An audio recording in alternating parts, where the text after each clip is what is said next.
Hi everyone, चलिए आज की वीडियो लेक्चर में हम आगे प्रोसीड करते हैं। ठीक है, तो लास्ट टाइम हमने देखा कि किस तरह से जीसीडी को जो है, जिसका भी वो जीसीडी है ए और बी का, उसके लीनियर कॉम्बिनेशन के रूप में लिखा जाता है। और आज हम उसी की मदद से और भी चीज़ें प्रूव करेंगे। सो बेसिकली आज हम देखने वाले हैं सम थ्योरम बेस्ड ऑन जीसीडी और साथ ही साथ यूक्लिड लेमा भी देखेंगे। ठीक है, तो पहला जो थ्योरम है इट इज़ कि मान लीजिए ए और बी इंटीजर्स हैं, बोथ नॉन ज़ीरो, क्योंकि ये हमारे लिए इंपॉर्टेंट है। जब भी हम जीसीडी डिफाइन करें तो ये क्राइटेरिया ज़रूरी है। एंड के इज़ एनी इंटीजर देन के ए के बी का जो जीसीडी होगा it is equal to mod of k into GCD of a and b. Obviously यहाँ पे के नॉन ज़ीरो है। ठीक है, तो क्या कह रहे हैं कि मान लीजिए हमारे पास जो ए बी है उसका जीसीडी, मान लीजिए ए बी का जो जीसीडी है वो मान लीजिए डी है। ठीक है, और अगर मैं इस ए बी को किसी के से मल्टीप्लाई करती हूँ, के ए इंटू और के बी, तो इसका जो जीसीडी होगा वो भी इस के का मल्टीपल ही होगा। ठीक है, अगर के निगेटिव होता है तो ऑब्वियसली क्योंकि जीसीडी पॉजिटिव होता है तो उस टाइम पे हमारा मॉड आ जाएगा। क्लियर है, तो यही ये थ्योरम कहना चाहती है। सो इसका प्रूफ कैसा होगा? बड़ा आसान सा प्रूफ है इसका कि मान लीजिए late GCD of A and B is equal to D. ठीक है, and let GCD of KA KB is equal to D1. ठीक है, यहाँ पे मैं K को जो है पॉजिटिव लेके चलती हूँ, क्योंकि अगर मैं K को निगेटिव भी लूँ तो भी हमारा GCD वही आने वाला है। ठीक है, सो प्रूफ में हम K लेंगे greater than 0, it will be not equal to 0। Okay, so हमें ये शो करना है, टू शो कि ये जो D1 है ये किसके बराबर है? D इंटू के या फिर K इंटू डी के बराबर है। ठीक है, सो हमने लास्ट टाइम पे पढ़ा था कि अगर GCD of A and B is D तो हम इस D को जो है इनके लीनियर कॉम्बिनेशन के रूप में लिख सकते हैं। ठीक है, and therefore D can be written as A into X plus B into Y. ठीक है ना, आप ये लिख सकते हो कि there exist x and Y in integer such that D is equal to A x plus B Y. ठीक है, अब हमें क्या चाहिए? हमें के डी चाहिए। तो हम एक काम करते हैं, इसको जो है के से मल्टीप्लाई कर देते हैं। So K into D is equal to K into A x plus K into B Y. देखो ये स्ट्रैटेजी क्या है मेरी कि मैंने इन दोनों को बराबर दिखाना है। ठीक है, तो डिविजिबिलिटी में दो नंबर्स को बराबर कैसे दिखाते हैं? मुझे अगर a और b को बराबर दिखाना है तो मैं ये दिखा सकती हूँ, अगर दोनों पॉजिटिव हैं, कि a divides b and b divides a। Obviously यहाँ पे ये दोनों पॉजिटिव ही हैं। ठीक है ना, तो पॉजिटिव है तो मुझे बस ये दिखाना है कि एक बार d1 जो है kd को डिवाइड करता है और एक बार kd जो है वो d1 को डिवाइड करता है, इसीलिए दोनों बराबर आ जाएंगे। ठीक है, सो kd इज इक्वल टू के ए एक्स प्लस के बी वाई। ठीक है, विच इज इक्वल टू, हम यहाँ पे क्या कर सकते हैं, इसको ब्रैकेट डाल देती हूँ मैं, के ए इंटू एक्स के बी इंटू वाई। ठीक है, अब ये किस फॉर्म का है? इट इज के ए इंटू एक्स प्लस के बी इंटू वाई, जहाँ पे के ए और के बी का हम क्या निकाल रहे हैं? जीसीडी निकाल रहे हैं। अब इससे पिछले वाले वीडियो लेक्चर में हमने बात की थी कि मान लीजिए डी जो है वो जीसीडी है ए और बी का। ठीक है, और तो कोई भी इसका जो लीनियर कॉम्बिनेशन होगा, यानी कि ए एक्स प्लस बी वाई, अगर ये कोई भी इन जनरल कोई भी लीनियर कॉम्बिनेशन है तो ये इस डी का मल्टीपल होगा। ठीक है, ये क्या होगा? मल्टीपल ऑफ डी होगा, मल्टीपल ऑफ डी होगा, और इनमें से वो जो लीस्ट वाला होगा वो डी के बराबर होगा। ठीक है, वैसे यहाँ पे आप देख रहे हो, दिस इज, यहाँ पे ए और बी था, दिस इज के ए इंटू एक्स प्लस के बी इंटू वाई। ठीक है, और के ए और के बी का जो जीसीडी है इट इज D1, तो इसका जो लीनियर कॉम्बिनेशन होगा ये क्या होगा? मल्टीपल ऑफ D1 होगा, मल्टीपल ऑफ D1। इससे पहले वाले वीडियो में जो हमने करोलरी निकाली थी उसके मुताबिक। ठीक है, so K D is equal to what? Multiple of D1, यानी कि D1 इंटू सम, मान लीजिए R। ठीक है, तो ये जो के डी आ गया ये D1 का मल्टीपल आ गया। इसका मतलब ये है कि ये जो D1 है ये इस के डी को डिवाइड करता है। ठीक है, यही चीज़ हमने करनी थी, हमने D1 को जो है के डी के बराबर दिखाना, तो एक बार मुझे ये दिखाना पड़ेगा कि D1 डिवाइड्स के डी। ठीक है, अब मुझे सेकेंड में क्या करना पड़ेगा? ये दिखाना पड़ेगा कि के डी डिवाइड्स D1। ठीक है, अब वो कैसे करेंगे, देखिए D डिवाइड्स A, ठीक है, ऑल्सो D डिवाइड्स B, है ना। तो अगर D divides A, this implies KD divides KA, ठीक है, क्योंकि मैंने दोनों को मल्टीप्लाई किया तो भी जो है K कैंसिल हो जाएगा, मतलब K जो है K को डिवाइड करता है अपने आप को, और फिर D जो है A को डिवाइड करता है, मतलब इसका और इसका सेम मीनिंग है, ठीक है। उसी तरह से D divides B, this implies कि जो KD है दिस डिवाइड्स KB, ठीक है। इसका मतलब ये हुआ जो ये KD है ये KA और KB का कॉमन डिवाइजर है। What, this KD is common divisor of KA and KB। क्या ये ग्रेटेस्ट कॉमन डिवाइजर है? पता नहीं। देखिए हमने क्या मान के चला है कि जो KA और KB का जो GCD है यानी कि ग्रेटेस्ट कॉमन डिवाइजर है वो D1 है, और हमारे पास एक और डिवाइजर मिल गया KD जो इसका कॉमन डिवाइजर है, लेकिन D1 इसका क्या है, ग्रेटेस्ट कॉमन डिवाइजर है। तो बाय डेफिनेशन अगर कोई दूसरा कॉमन डिवाइजर एग्जिस्ट करता है तो वो ग्रेटेस्ट वाले को भी डिवाइड करेगा, ठीक है। But D1 is GCD of K and KB, ठीक है। दिस एम्प्लाइज कि ये जो KD है ये इस D1 को भी डिवाइड करेगा, सो KD डिवाइड्स D1। यही हमने प्रूव करना था, एक बार हमने ये कर दिया, एक बार रिवर्स हो गया, ठीक है। सो फ्रॉम 1 एंड 2 ये पॉजिटिव नंबर इसको डिवाइड कर रहा है और फिर यही पॉजिटिव नंबर रिवर्स में उसको डिवाइड कर रहा है। तो ये कब पॉसिबल है, दिस इज ओनली पॉसिबल अगर ये दोनों नंबर कैसे हैं, बराबर है। यही चीज़ हमको शो करनी थी। D1 हमारा क्या था, K और KB का GCD था, वो किसके बराबर आ गया, K इंटू AB का GCD, ठीक है। सो ये था थियरम। अब एक यहाँ से जो है एक छोटी सी करोलरी भी आती है, ठीक है। सो करोलरी क्या है, वो ये है कि मान लीजिए A और B का जो GCD है वो D है, ठीक है। तो इसका मतलब ये है कि A बाई D और B बाई D का जो GCD होगा वो 1 होगा, ठीक है। पहला क्वेश्चन ये कि क्या ये पॉसिबल है, क्या A बाई D एक इंटीजर होगा, क्या B बाई D एक इंटीजर होगा, डेफिनेटली होगा। क्यों, क्योंकि A और B का जो डिवाइजर है वो D है, यानी कि D divides A and D divides B। अगर D जो है A को डिवाइड करता है, B जो है B को डिवाइड करता है, तो डिवाइड करने पर जो आंसर आएगा वो इंटीजर आएगा, ठीक है। तो पहली बात यहाँ की क्वेश्चन जो है ये मान्य है, ऐसा क्वेश्चन एग्जिस्ट करता है, ठीक है। अब सवाल यह है कि इसको प्रूव कैसे करें। प्रूफ इसका बड़ा आसान है कि अगर AB का मैं GCD लेती हूँ तो इसको किस तरह से लिखा जा सकता है, A को किस तरह से लिखा जा सकता है कि मैं इसको D से मल्टीप्लाई और D से डिवाइड करूँगी, ठीक है। उसी तरह से B को भी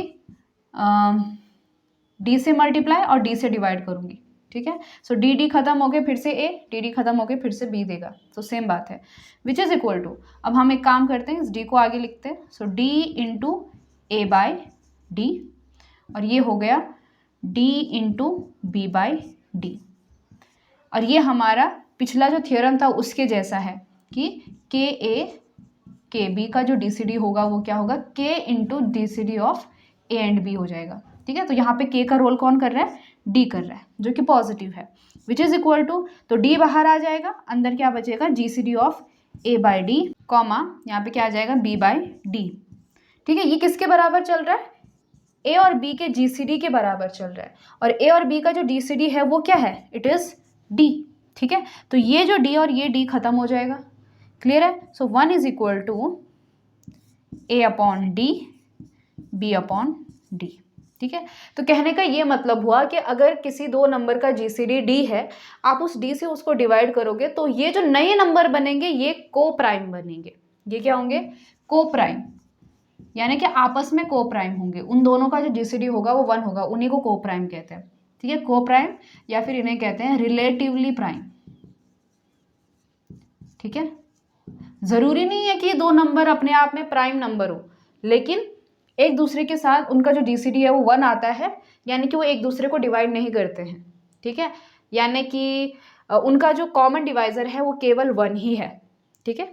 तो हम ये कहते हैं कि आपस में को प्राइम है, दो और छोटी सी करोलरी हैं, वो कंप्लीट करते हैं, फिर यूक्लिड लेमा की तरफ चलते हैं। ठीक है, तो करोलरी बहुत आसान सी है कि ए और बी जो है वो को प्राइम होंगे if and only if A x plus B Y is equal to 1।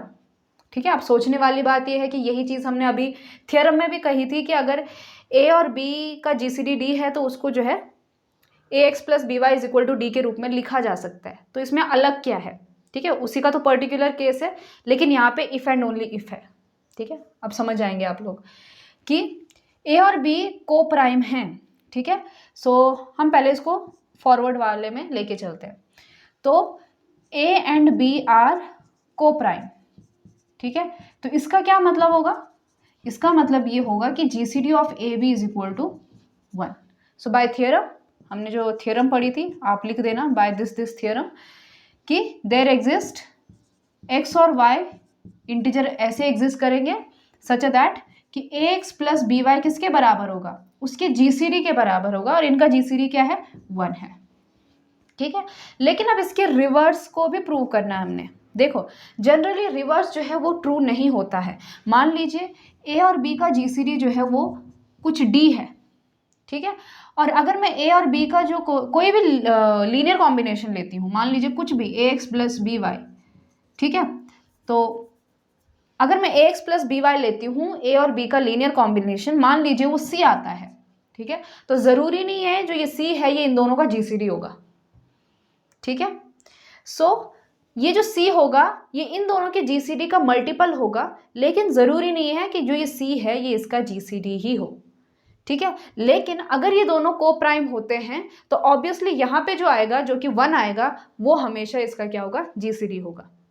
ठीक है, तो को प्राइम के केस में रिवर्स भी ट्रू है कि अगर a x plus B Y is equal to 1 है तो ए और बी का जीसीडी 1 होगा। नॉर्मली ऐसा नहीं होता है। क्लियर है?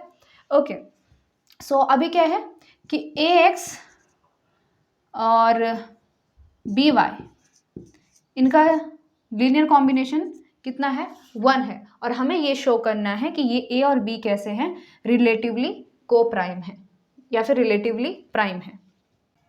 ओके, सो देखिए ए और बी का जीसीडी हमने 1 दिखाना है। ठीक है, सो मान लेते हैं लेट कि ए और बी का जीसीडी कुछ डी है, और हमें ये शो करना पड़ेगा कि ये जो डी है वो 1 है। ठीक है ना, सो अगर ए और बी का जीसीडी डी है तो इट मीन्स डी जो है वो ए को भी डिवाइड करता है, डी जो है वो बी को भी डिवाइड करता है। इसका मतलब ये है कि डी जो है वो ए एक्स प्लस बी वाई को भी डिवाइड करता है। ये जो यहाँ पे एक्स और वाई है वही एक्स वाई लिए है मैंने। So d divides a x plus B y. Clear है? So a x plus B y है कितना, वो तो 1 है ना। सो डी डिवाइड्स 1, और 1 को कौन डिवाइड करता है, जब वो डी खुद क्या हो, 1 हो।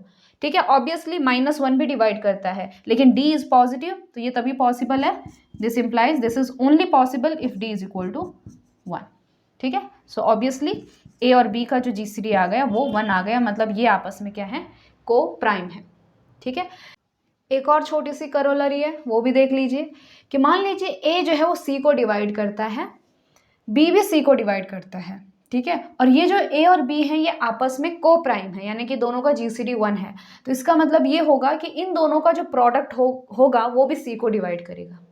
ठीक है, तो आइए इसको भी प्रूव करते हैं। अच्छा, एक चीज़ तो यहाँ से आपको समझ में आ रही है कि a B is equal to 1। So there exist x and y belonging to set of integer such that कि ए x plus B Y is equal to 1। ठीक है, अब यहाँ पे सी का रोल कहाँ प्ले करेगा। ठीक है, एक काम करते हैं कि हम इसको मल्टीप्लाई करते हैं विथ सी, तो ये हो जाएगा आपका a c x plus b c y which is equal to c. ठीक है, तो अभी ये भी यूज़ हो गया, लेकिन ये दोनों यूज़ नहीं हुए अभी कि a divide c and b divide c. तो डेफिनेशन लगा देते हैं इस पर, सिंस ए डिवाइड सी, तो इसका मतलब क्या होगा कि c जो है वो a का मल्टीपल है, या फिर आप ये कह सकते हो कि there exist integer such that कि this c is equal to a into some q1। ठीक है ना, तो c जो है वो a का मल्टीपल है। उसी तरह से जो b है वो c को डिवाइड करता है, इसका मतलब ये है कि जो c है वो b का मल्टीपल है, यानी कि c जो है वो b के पहाड़े में आता है। सो b इंटू q2, मान लीजिए ऐसा इंटीजर एग्जिस्ट करता है। ठीक है, तो अब यहाँ पे देखिए c है, आप इस C की जगह इन वैल्यूज़ को पुट कर सकते हो। अब सवाल ये है कि आप इस C की जगह कौन सा रखोगे, ये रखोगे कि ये रखोगे। ठीक है, तो हम उल्टा करेंगे। यहाँ पे A है तो यहाँ पे हम B वाला रखेंगे, यहाँ पे B है तो यहाँ पे A वाला रखेंगे, ताकि हमारा थियरम प्रूव हो जाए। ठीक है, सो A इंटू C की जगह क्या रखूँ मैं, B इंटू Q2 और फिर यहाँ पे है X प्लस B इंटू इस C की जगह क्या रखूँगी मैं, AQ1 Y is equal to C। ठीक है, अब ऐसा क्यों किया, क्योंकि मेरे पास यहाँ पे AB और यहाँ पे AB आ गया है। सो AB यहाँ पे क्या बना, ये Q2X प्लस AB यहाँ पे बना Q1 Y which is equal to C। Obviously आप यहाँ से AB कॉमन ले सकते हो, अंदर क्या बनेगा Q2X plus Q1 Y which is equal to C, यानी कि जो C बना वो AB का मल्टीपल बन गया, क्योंकि ये जो आएगा ये भी एक इंटीजर ही आएगा, है ना। So AB into something is equal to C, this imply कि AB divides C। So Euclid's lemma क्या कहता है कि मान लीजिए P कोई प्राइम है, तो प्राइम का क्या मतलब होता है, ग्रेटर देन 1, जिसके पास सिर्फ 2 ही डिवाइजर हों, एक 1 और एक वो खुद। ठीक है ना, ऐसे नंबर्स को हम प्राइम नंबर कहते हैं, जो कि बड़े ही इंटरेस्टिंग और नंबर थियरी में बहुत ही हीरो का काम करता है। सो if P is prime, P prime है मान लीजिए, और P जो है M और N के प्रोडक्ट को डिवाइड करता है, जहाँ पे M और N कोई भी नंबर्स हैं। ठीक है, सो P divides MN, this implies P या तो M को डिवाइड करेगा, P या तो N को डिवाइड करेगा। ठीक है, सो अगर P 2 नंबर्स के प्रोडक्ट को डिवाइड करता है तो इसका मतलब ये है कि उन दोनों में से किसी ना किसी को वो ज़रूर डिवाइड करेगा। ठीक है, या तो वो M को करेगा या तो N को करेगा या तो दोनों को कर सकता है। क्लियर है, तो पहले ये प्रूव करते हैं, फिर थोड़ा सा डिस्कस करते हैं कि क्या ये कंपोजिट के लिए ट्रू है या नहीं है। Okay, so P is prime, P divides MN। ठीक है, तो पहली बात, अगर P MN को डिवाइड करता है और मान लीजिए P M को डिवाइड करता है, ठीक है, यानी कि MN में से P जो है M को डिवाइड करता है, तो ऑब्वियसली हमारी थ्योरम वैसे ही प्रूव हो गई है। सो इसमें क्या है, नथिंग टू प्रूव, इसीलिए क्या हो जाती है, यहीं पे प्रूव हो जाती है। ठीक है, अगर P जो है वो M को डिवाइड नहीं करता है तो हमें ये शो करना पड़ेगा कि ये जो है N को डिवाइड करता है। ठीक है, क्योंकि थ्योरम के मुताबिक कम से कम किसी एक को तो ज़रूर डिवाइड करना चाहिए। So if P does not divide M, then we have to prove कि P को जो है N को ज़रूर डिवाइड करना पड़ेगा। ठीक है, ओके, सो P जो है M को डिवाइड नहीं करता है, इसका क्या मतलब है, दिस इम्प्लाइज P M को डिवाइड नहीं करता है, इसका मतलब ये है कि ऑब्वियसली जो M है वो P के बराबर तो नहीं होगा। ठीक है, इस M और P के बीच में जो कॉमन डिवाइज़र होगा वो केवल 1 ही होगा, क्योंकि P के 2 ही डिवाइज़र हैं। ठीक है, सो P has only 2 divisor, P has 2 divisor, एक कौन सा, 1 एंड P। ठीक है, अब P जो है M को डिवाइड नहीं कर रहा है। ठीक है, तो ये इसका कॉमन डिवाइज़र नहीं हो सकता। ठीक है, अगर ये इसको डिवाइड करता तो M के पास भी P होता। ठीक है, सो P is not common divisor, दूसरा बचा क्या, 1 बचा। ठीक है, इसका मतलब ये है कि P और M का जो कॉमन डिवाइज़र है वो 1 है और वही ग्रेटेस्ट है। सो दिस इम्प्लाइज कि GCD of P and M is 1। ठीक है, तो ये आपस में कैसे हैं, को प्राइम है। इसमें से ये प्राइम है, इसका कुछ पता नहीं है, लेकिन ये को प्राइम है। और अभी हमने पढ़ा कि अगर ऐसा GCD 1 है तो इसका मतलब ये है कि हम इसको किस तरह से लिख सकते हैं, PX plus MY is equal to 1 लिख सकते हैं। ठीक है, यानी कि there exist X and Y, ऐसे XY आपको ज़रूर मिलेंगे कि आप जो है PX प्लस MY को 1 के बराबर लिख सको। ठीक है, अब फिर से वही बात कि अब हम आगे क्या करें, हम इसको मल्टीप्लाई करेंगे N के साथ। ठीक है, वो क्यों, देखिए अब P into NX plus M into NY is equal to N, मैंने सबको जो है N से मल्टीप्लाई कर दिया। ठीक है, अब यहाँ पे थोड़ा सा ध्यान दीजिए, ये है PN और ये है MN। क्या P जो है वो PN को डिवाइड करता है, बिल्कुल करता है, क्योंकि ये क्या है, ये P का मल्टीपल है, तो ऑब्वियसली P जो है अपने मल्टीपल वाले को तो ज़रूर डिवाइड करेगा। उसी तरह से P जो है वो mn को डिवाइड करता है, क्यों? क्योंकि ये गिवन है, ठीक है। सो p divides pn, p divides mn, this implies कि इन दोनों के लीनियर कॉम्बिनेशन को भी p डिवाइड करेगा। सो p divides pnx plus mny, ठीक है। और ये क्या चीज़ है यहाँ से, इट इज़ n, ठीक है। So this is 1। So from 1 आप ये कह सकते हो, फ्रॉम 1 p डिवाइड्स n, ठीक है। और यही चीज़ हमको प्रूव करनी थी कि p जो है कम से कम इन दोनों में से किसी एक को तो ज़रूर डिवाइड करेगा, ठीक है। अब ये है कि ये इतना इंपॉर्टेंट क्यों है ये लेमा, ठीक है, इसमें ऐसी बड़ी बात क्या है। सो मान लीजिए अगर मैं कोई कंपोजिट लेके चलती हूँ तो ये चीज़ ज़रूरी नहीं है कंपोजिट के अंदर, ठीक है। फॉर एग्जाम्पल जैसे 6 जो है वो 36 को डिवाइड करता है, ठीक है, और मैं 36 को लिख सकती हूँ 4 × 9, लेकिन 6 ना तो 4 को डिवाइड करता है और 6 ना तो 9 को डिवाइड करता है। तो प्राइम के केस में ये चीज़ ज़रूरी हो जाती है, ठीक है। कंपोजिट के केस में ऐसा नहीं है। लेकिन क्या कंपोजिट के केस में भी कुछ कंडीशन लगा के हम ये थ्योरम बना सकते हैं क्या? बिल्कुल बना सकते हैं, ठीक है। जैसे कि ए मान लीजिए वो BC को डिवाइड करता है, ठीक है। ए जो है वो BC को डिवाइड करता है जहाँ पे ए कोई भी नंबर है, ठीक है, कंपोजिट भी चलेगा। तो इन दोनों के प्रोडक्ट में तो हम ये कह रहे हैं कि जैसे यहाँ पे है कि P डिवाइड्स M या फिर P डिवाइड्स N, वैसे हम ये कब कह सकते हैं कि A डिवाइड्स B और A डिवाइड्स C? ये तब कह सकते हैं कि जब A और B का GCD 1 हो, ठीक है। मान लीजिए A और B का GCD 1 है, तब हम ये कह सकते हैं कि A डिवाइड्स C, ठीक है। A और B का GCD 1 है, मतलब A जो है B को डिवाइड नहीं करेगा क्योंकि उनके बीच में कॉमन डिवाइजर 1 ही है। तो A के पास एक ही ऑप्शन है इस प्रोडक्ट को डिवाइड करने का कि वो A जो है इस C को डिवाइड करे। क्लियर है? उसी तरह से अगर A और C का GCD 1 होता है तो ये चीज़ इम्प्लाई करेगी कि A जो है वो B को डिवाइड करेगा। तो ये एक थ्योरम भी है कि इफ़ A डिवाइड्स BC, यहीं पे थ्योरम है कि if A divides BC and GCD of AB is equal to 1 then A divides C। तो इसमें और इसमें कोई फ़र्क नहीं है, मतलब, ठीक है। इसके प्रूफ में आपने फिर से क्या करना है कि AB इज इक्वल टू 1 को जो है, जैसे कि यहाँ पे मैंने लिखा PX plus MY is equal to 1, उसी तरह से AB का जो GCD है 1 को हमने इस तरह से लीनियर कॉम्बिनेशन के रूप में लिखना है। उसके बाद आपने इसको जो है मल्टीप्लाई करना है विथ व्हाट, जैसे यहाँ पे हमने n से किया था तो यहाँ पे हमने c से मल्टीप्लाई करना है, ठीक है। और यही प्रोसीजर लगा के आप आराम से दिखा सकते हो कि A डिवाइड्स C, ठीक है। सो आई होप आपको आज के ये सारे थ्योरम समझ में आए हों। नेक्स्ट हम नया टॉपिक स्टार्ट करेंगे LCM।